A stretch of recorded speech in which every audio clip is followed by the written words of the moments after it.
Copa do Mundo acabou, mas na terra do futebol, a bola não para de rolar. Tem campeonato de todo tipo e para muita gente, vir ao estádio ver o time jogar é o melhor dos programas. Só que, infelizmente, muitas vezes a diversão acaba em tragédia. Casos de violência nos estádios têm sido frequentes. Só em 2017, aqui no Brasil, 11 pessoas morreram vítimas de brigas relacionadas ao futebol. Foram registrados nada menos do que 104 episódios de pura barbárie. Muita gente coloca a culpa de tanta violência nas torcidas organizadas e já pensaram até em acabar com elas. Mas será que a responsabilidade é só das torcidas? A gente paga, às vezes, por práticas ilícitas de um torcedor que a gente desconhecido simplesmente comprou uma camisa nossa. A gente está falando de um movimento que representa quase 3 milhões de pessoas. Exatamente. Um dos maiores movimentos sociais do país. O que adianta o artista sem o público? Será que um dia vamos voltar a frequentar os jogos sem medo? Unidos pela paz nos estádios de futebol, representantes de torcidas organizadas sentaram para debater com autoridades do governo, da justiça, da segurança pública, federações e ligas. Eles participaram de audiência pública na Comissão Senado do Futuro. Veja um compacto dos melhores momentos desse encontro, agora, no Em Discussão. Os torcedores da paixão brasileira, o futebol, têm reclamado há algum tempo do preço dos ingressos e das dificuldades em comparecer aos estádios.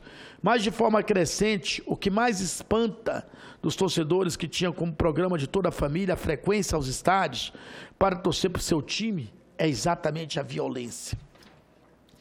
Cenas de violências e brigas de torcidas são difíceis de ser apagadas da memória dos torcedores. Os pais não querem mais seus filhos e filhas nos estádios e nas proximidades deles. E nós não podemos admitir isso. Que um dos espetáculos mais bonitos da nossa terra, que é o futebol, seja maculado com esse tipo de situação. As torcidas organizadas sendo cerceadas, punidas, algumas vezes injustamente, porque geralmente quem causa a violência são uma pequena parcela, uma ínfima parcela de bandidos travestidos de torcedor. E a gente toca no assunto proibir torcida organizada de ir ao estádio? Claro que não, a torcida organizada é a tradição do futebol. Eu acho que está faltando um pouco da preocupação com o torcedor, que é o 12º jogador, mas a comparação de número é muito maior que todos os outros atores. Temos 40 mil torcedores no estádio e 300 pessoas que trabalham diretamente com o futebol. A gente está falando de um movimento que representa quase 3 milhões de pessoas. Exatamente. Um dos maiores movimentos sociais do país, talvez o 3º ou 4º movimento social do país. A gente está falando de um movimento que gera em torno de 100 mil empregos diretos e 300 mil empregos indiretos. E a gente está falando também de um movimento que existe desde a década de 50, 60, 70, embelezando os estádios do nosso país. Os torcedores organizados, infelizmente, ainda somos chamados para discutir acerca da violência nos estádios e fora dos estádios. A nossa vontade é que as torcidas pudessem ser chamadas para promoção de festas, para análise de jogos, para premiações pós as partidas de futebol.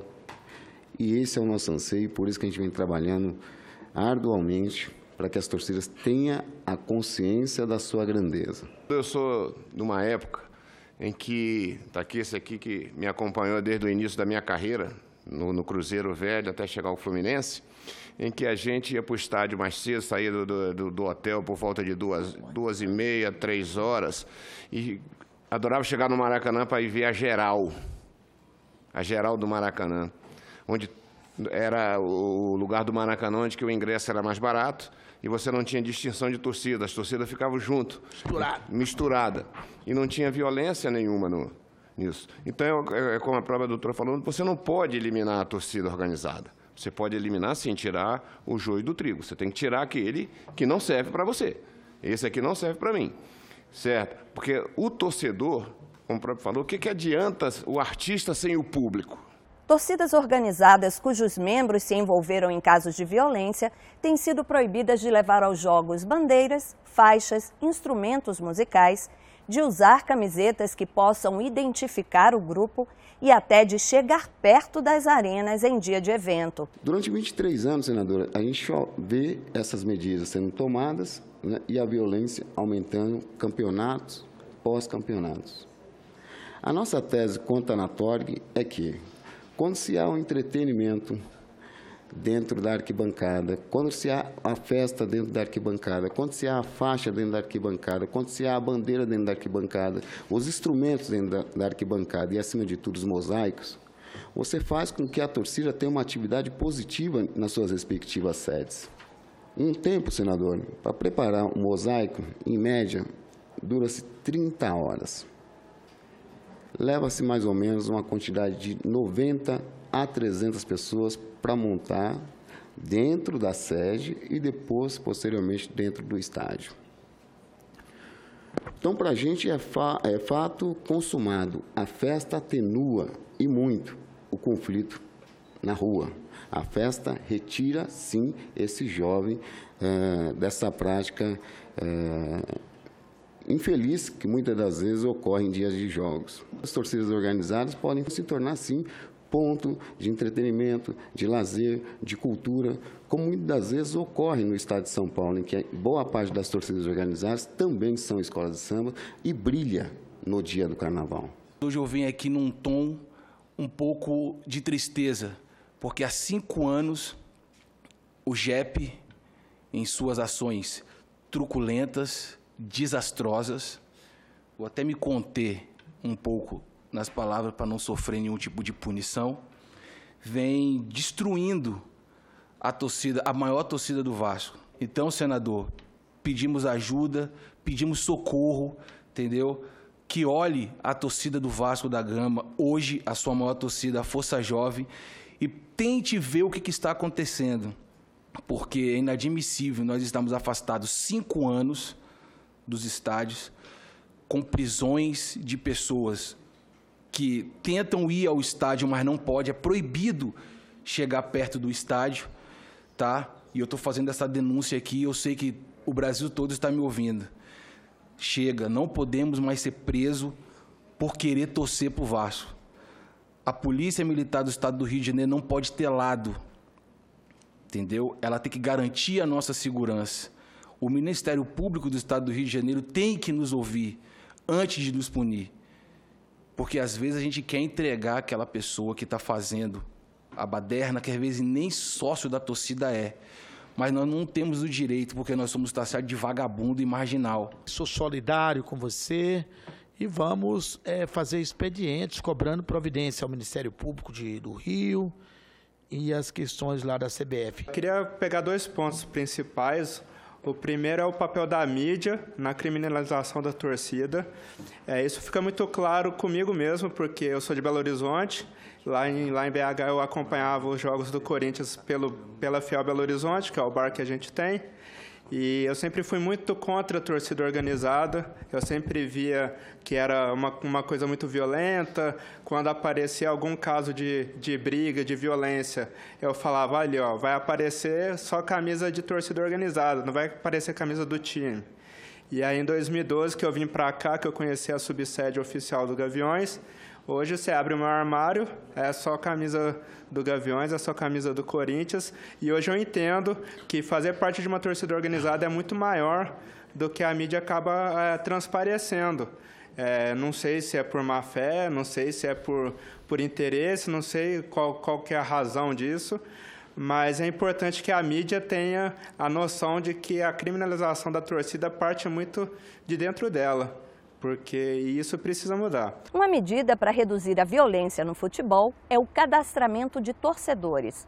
Ele é obrigatório desde 2010, mas até hoje não foi totalmente cumprido. Outras tentativas de evitar brigas entre torcidas rivais incluem separar as organizadas do restante dos torcedores e uma mais polêmica, permitir que apenas a torcida de um dos times vá ao estádio. Qualquer medida restritiva quando afeta o torcedor para um espetáculo que é um espetáculo público como o futebol, ainda mais no esporte com a magnitude que é o futebol e com a significância que ele tem para o nosso país, ela é muito ruim, prejudicial. Quando você adota uma medida restritiva, você está, na verdade, entrando em várias questões culturais, em questões que mais preocupados, principalmente com a segurança, que é o dever do Estado. Isso é muito ruim, né? Mas a gente vê ali medidas que funcionam e têm funcionado dentro da realidade de alguns estados, tais como, por exemplo, o jogo de torcida única, que é o que ninguém quer, né, como torcedor, ter uma arena que é onde você tem dois times se apresentando e aí você coloca uma torcida única em função dos problemas de violência que podem ocorrer e encontraram como solução, minimizando esses efeitos, um jogo de torcida única que certamente tiram o brilho do espetáculo, tiram o prazer do torcedor de estar lá na arena torcendo pelo seu time. É colocado, muitas das vezes nesses debates, uma série de medidas que em partes a gente concorda, em partes a gente discorda. Medidas que diz respeito, por exemplo, ao monitoramento interno e externo aos estádios. Nós concordamos de cabo a rabo, né? Até porque facilita na identificação do mau torcedor e, acima de tudo, na punição desse indivíduo que, porventura, vem atrapalhar o espetáculo futebolístico. A segunda questão, biometria, nós discordamos por uma seguinte questão. Primeiro que torcida ou torcedor organizado, ele tem uma temporalidade de passagem dentro da sua torcida. Ou seja, o indivíduo que adentra numa torcida organizada, ele tem uma vida útil de 5 anos a 6 anos, frequentando os estádios, caravanas e afins, e após essa temporalidade, ele vai seguir outros caminhos, outros passos na vida, dando mais prioridade à sua particularidade e à sua família. E passa a frequentar os estádios de uma forma um pouco mais amena, mais tranquila, né? Além do mais, é uma medida que criminaliza as torcidas como um todo, e isso a gente não concorda.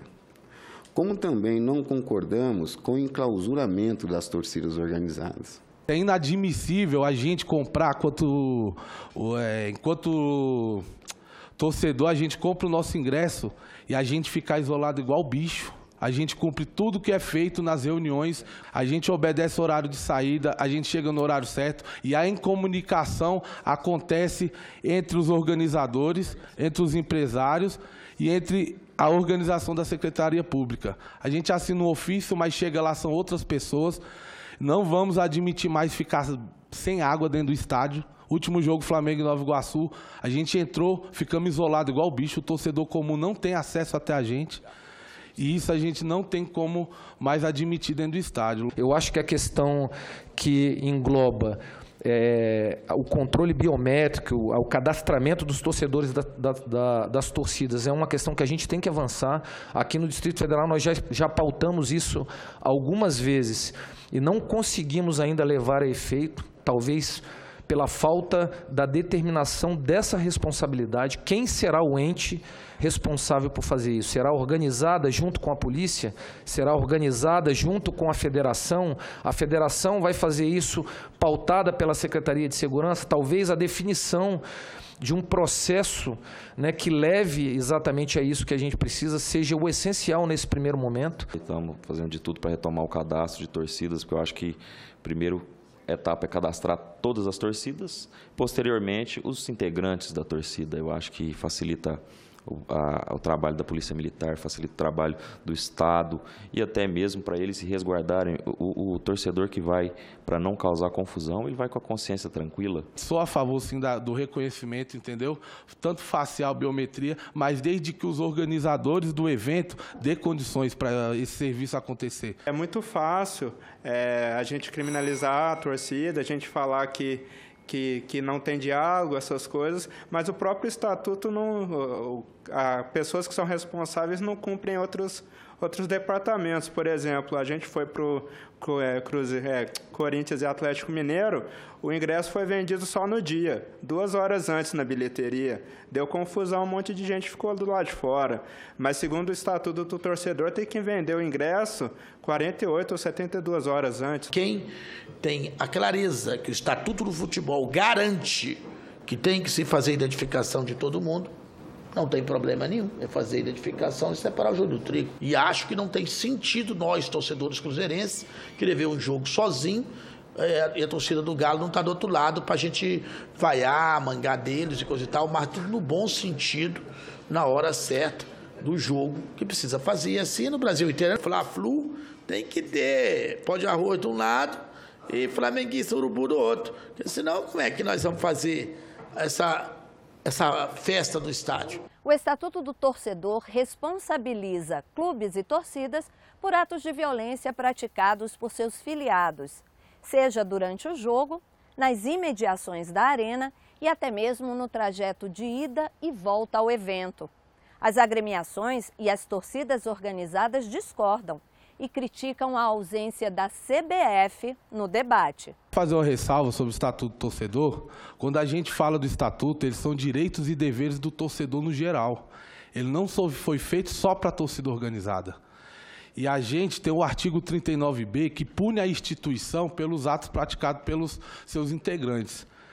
Só que isso é uma tecla que a gente tem batido, nós das torcidas organizadas, que a gente é totalmente contra. Se o poder público, que o problema de violência é um problema social gravíssimo no país, imagine nós, como os meros diretores, para a gente solucionar. A gente tem que separar o joio do trigo, como o senador fala, o CPF tem que ser punido e não a instituição, o CNPJ. A gente paga, às vezes, por práticas ilícitas de um torcedor que a gente desconhecido simplesmente comprou uma camisa nossa. A maior responsabilização dos clubes, isso, infelizmente, é uma verdade. Quando os clubes não entendem que eles podem ter um resultado e um prejuízo grande diante da atitude, não do torcedor, mas daqueles que se filtram nas torcidas organizadas, dos vândalos, dos bagunceiros, ele redunda disso e ele tinha que tomar essa posição. Para vocês terem uma ideia, lá na Paraíba, que nós estamos vivendo no caos, no futebol lá, né, todo mundo tem acompanhado, o governo do estado tem um programa chamado Gol de Placa, um incentivo para que as pessoas fossem, principalmente as pessoas mais necessitadas, fossem aos estádios. O que aconteceu? Esse dinheiro do Gol de Placa estava sendo o próprio dirigente do clube passando para cambistas vender esses ingressos. Sinto falta, num debate tão intenso, tão importante, pois a gente está falando do patrimônio nacional, que é o futebol, de 3 ações efetivas. Lógico, aquela que hoje é responsável pela condução do futebol nesse país, que é a CBF, onde ela não poderia, em hipótese alguma, se fazer ausente num momento como este. Os clubes de futebol, uma vez que eles são as grandes namoradas de cada um aqui. Se fala com paixão de cada clube, de cada atleta que vestiu um manto, não é uma camisa, é um manto sagrado. E sinto falta da imprensa especializada no esporte. Vejo que a mídia esportiva deveria estar dentro desse pacto sendo proposto pelo senhor, onde nós deveríamos mobilizar toda a sociedade no entorno disso. Desde muito tempo eu venho visto e olhado e tentado entender por que tanta punição, restrição, monitoramento, delegacia nos estádios, segregação. Eu vejo que a punição resolve pouco, mas todos fogem da prevenção. Vejam, tem que haver um comprometimento maior da CBF, o que ela investe em educação, o que o Ministério do Esporte tem feito de uma forma generalizada para que a gente possa ver esse envolvimento do esporte, do Ministério do Esporte, envolvendo as torcidas. Qual a fatia que a CBF disponibiliza para as torcidas, fazendo programa, editais de convocação. Geralmente todos os clubes e as torcidas, eles têm um CNPJ que pode lançar um edital voltado para a questão urbana da cidade, a questão social, cultural daquele nicho, daquela cidade ali onde esses torcedores frequentam. Então, em vez de punir, eu vejo que a melhor forma de se fazer a educação no futebol é através da premiar as pessoas por meio de bolsa de estudo, de um edital de licitação vocacionado para aquelas torcidas que verdadeiramente têm um compromisso com a educação no futebol e a segurança para todos no esporte. Eu acompanho esses debates desde 2007, tanto o Ministério do Esporte, da Justiça, que integrou várias reuniões. Senador, eu fico preocupado porque, pela anatórica aqui, nós temos acompanhado aqui no Congresso, nós estamos aí com 17 a 20 projetos para alterar o Estatuto do Torcedor. Eu não vejo que isso seja a solução. Acho que a solução é esse debate e dar continuidade no que já foi programado para existir e não existe. Nós estamos falando de uma torcida de hoje, de criar esse modelo padrão de biometria, de facial, mas isso já estava previsto em 2010 nas discussões em atas assinadas, em TACs assinados com o Ministério da Justiça, com o Ministério dos Esportes, com os clubes de futebol, com a CBF, para ser um legado da Copa do Mundo. Em 2014 era para estar todos os estádios com catacras, biometria digital, e não está. Nós estamos iniciando esse debate novamente, e o que garante que vai ter continuidade? Em vez de criar leis para alterar o Estatuto do Torcedor, acho que deveria obrigar os clubes e a CBF a investir em programas sociais das sociedades organizadas. Nós temos aqui para esse ano 1,3 bilhão de reais de cota de TV. De onde vem esse dinheiro? Dos torcedores. E o que volta para os torcedores? Nada. As televisões pagam os que se chamam de direito de arena. O direito de arena é pago ao atleta que participa dos 90 minutos e das suas prorrogações dentro do espetáculo. O árbitro não recebe e quem fica no banco não recebe. E a torcida é que leva o interesse à televisão, que leva o interesse ao patrocinador de expor a sua marca e a televisão, por sua vez, em comprar estes horários a peso de ouro. São valores milionários, né? Temos aqui o Ministério dos Esportes, que também deve ter conhecimento disso. E a torcida organizada, que faz, junto com os atletas, todo esse espetáculo, é colocada à margem ao arrepio da lei. Acho primordial dar continuidade a esse trabalho e essa discussão, propormos debates mais proativos também, de sugerir alguns novos métodos. Inclusive, senador, eu convido para conhecer lá no estado de Pernambuco a questão de um aplicativo que a Federação Pernambucana implantou junto com o governo do estado e a Polícia Militar. Chama Torcedor Legal, que fica disponibilizado um aplicativo para todos os torcedores. Ele só funciona no raio do estádio. O torcedor pode enviar por meio de foto, mensagem, vídeo ou áudio qualquer crime que possa estar acontecendo ou venha ocorrer, e o torcedor se identifica para não haver a questão de trote, né, que muitas vezes ocorre, e está sendo um sucesso absoluto. Inclusive, na final do Pernambucano, lá que o Náutico de Capiberibe foi campeão, tivemos 48 mil torcedores e quase nenhum caso de violência. Lá do Ceará, o que nós conseguimos, esses números positivos, né, uma mudança radical em relação aos números da violência e também em mortandade, é uma matemática onde se dialoga mais e se reprime menos. Esse é o passo que nós acreditamos. É trazer as torcidas organizadas para dentro do debate verdadeiro, que é muito comum dizer que dialoga, mas dialoga, infelizmente, só de H. Nós temos alguns projetos de lei, projetos de indicação que foram aprovados, como o Dia do Torcedor, as bandeiras e as faixas como patrimônio imaterial cultural, para que não tenha esse esbarro feito muitas vezes. Infelizmente, um combate duro com o Judiciário, respeitando aqui Dr. Valberto, mas o Ministério Público, durante um tempo, teve uma visão muito equivocada da extinção e, graças a Deus, hoje enxerga que essa visão do diálogo é a melhor. E a Secretaria de Esporte do Estado hoje está no momento de formatação de um comitê permanente com as torcidas organizadas dentro da Secretaria. Ou seja, a Secretaria tendo espaço para o torcedor, as torcidas organizadas o ano todo. É um comitê gestor, onde as decisões, no geral, passam também por esses torcedores. Eu acho que nós poderíamos adotar isso em outros lugares. Nós precisamos ter representantes dentro dos parlamentos, nas assembleias legislativas, sobretudo aqui em Brasília. Será nesses espaços que podemos, sim, mudar as nossas realidades. O que eu venho trazer aqui é uma oportunidade de a gente nos conhecermos melhor. E, bom, os torcedores organizados, com certeza, têm pais, têm mães, têm avós, E assim, a Polícia Militar tem vários programas sociais que podem ser utilizados para ser uma ponte, para que a gente faça com que essa relação não se torne só burocrática. Por que burocrática? Porque muitas vezes a gente só se encontra em reuniões preparatórias para jogos. Eu não conheço a pessoa, eu só conheço o representante da torcida organizada. Então, a Polícia Militar entende, sim, que é um passo importante a gente nos conhecermos a nível de pessoa. O que a gente quer é a paz, poder resgatar, poder levar nossos filhos aos estádios, nossos pais, e com segurança, né? Não ter problemas de brigas, de afrontos aí com a torcida e penalizando, né, aqueles que às vezes vai ali não para poder assistir o espetáculo, às vezes já vai já sai de casa com outro intuito, né? A gente tem que acabar com essa situação.